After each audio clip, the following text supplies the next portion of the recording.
বন্ধুরা দেখুন কত মাছ ধরে আনা হয়েছে। একটা মাছ, এটাকে বলা হয় লাউফুলি মাছ।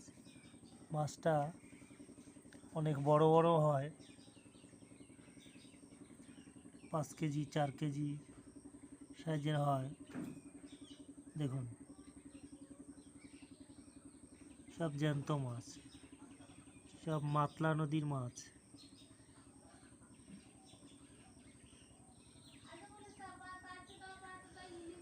বন্ধুরা দেখুন, চ্যানেলটিকে সাবস্ক্রাইব করে রাখুন নতুন নতুন ভিডিও পাওয়ার জন্য। লাইক কমেন্ট শেয়ার করুন।